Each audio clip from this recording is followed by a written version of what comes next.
You've done this before. You get in the car, you pull out of the driveway, you merge onto the same road you always take, and then, without any clear line between one moment and the next, you're pulling into your destination, and you cannot remember a single mile of how you got there. Not the turns, not the traffic lights, not the other cars. 20 minutes of your life, completely gone, and you weren't asleep, and you weren't unconscious. You were driving the entire time. Most people assume this just means they were tired or distracted, thinking about something else, not paying attention. That's not quite right, and the real answer is far stranger than that. You weren't gone. A part of your brain was awake, alert, and actively flying 2,000 pounds of metal down a road at highway speed, reacting to every car, every curve, every red light, the entire time. It just wasn't the part of your memories. You didn't lose those 20 minutes. Some version of you was fully present for them. It's just not the version of you that gets to remember anything. In 1963, a researcher named G.W. Williams gave this phenomenon its first formal name in a paper called Highway Hypnosis and Hypothesis. He described drivers who would arrive at their destination with no recollection of the drive itself, despite having safely handled every turn, every lane change, every decision along the way. It wasn't sleep. Their eyes stayed open, their reactions stayed functional. Williams described it as something closer to a trance, a state where the driver's mind had detached from the act of driving, without ever actually stopping the act of driving. For decades afterward, driving safety researchers kept documentation the same pattern, over and over, on the same kinds of roads. Long, familiar, monotonous. Here's where it gets stranger.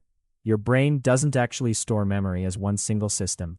It runs on at least two separate ones.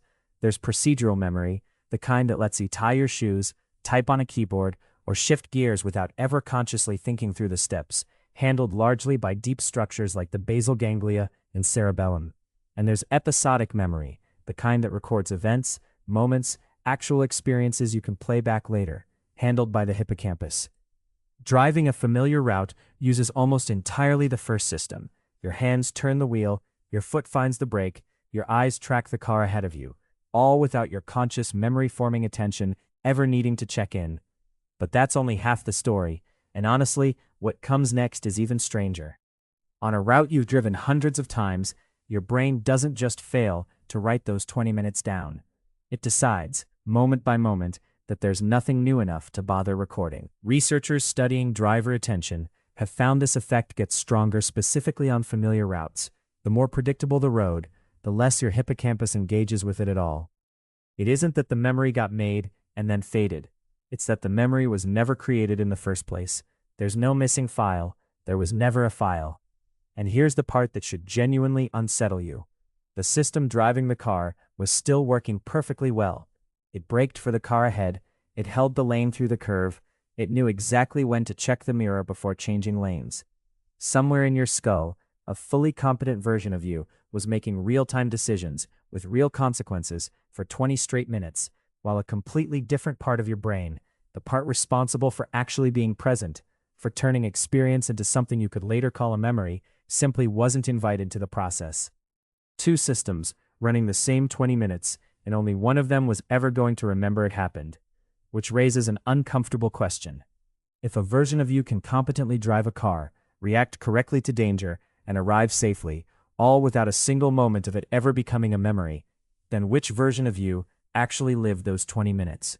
The one behind the wheel, making every correct decision, or the one who shows up afterward, the one reading this sentence right now, with absolutely nothing to show for it? Is a stretch of your own life that you were fully, physically present for, but never got to remember, still something that happened to you?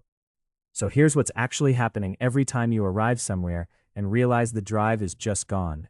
It isn't that you fell asleep at the wheel. It isn't that you were too distracted to notice the road. It isn't even that your memory failed you, the way it might after a long, exhausting day. It's that your brain made a quiet, constant judgment call, over and over, mile after familiar mile, that nothing happening was worth the cost of remembering it, and handed the entire drive over to a system that was never built to keep a record in the first place. The strange truth isn't that you lost those 20 minutes. It's that some other part of you was there the whole time, doing everything right and simply never told the rest of you it happened.